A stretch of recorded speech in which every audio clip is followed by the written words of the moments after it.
Excel MIRR function. This function returns the modified internal rate of return for a series of periodic cash flows.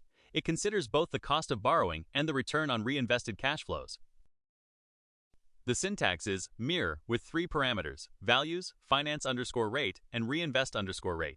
The values must contain at least one positive and one negative cash flow. There are three arguments, all required. Values, an array of cash flows that must include at least one positive and one negative value. Finance_rate, the interest rate paid on money used in the cash flows. And reinvest_rate, the interest rate received on reinvested cash flows.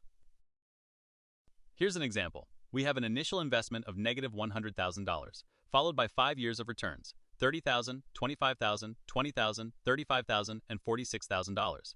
The finance rate is 10% and the reinvestment rate is 12%. The MIRR function returns 14%. This is the modified internal rate of return, accounting for different borrowing and reinvestment rates, giving a more realistic measure than standard IRR.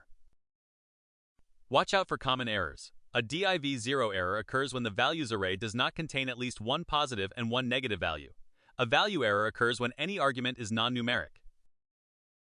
Key points to remember. MIRR improves on IRR by using separate rates for borrowing and reinvestment. Unlike IRR, MIRR always produces a single unique solution. The values must contain at least one positive and one negative cash flow. Thanks for watching. If you found this tutorial helpful, don't forget to like and subscribe for more Excel tips and tricks. See you in the next one.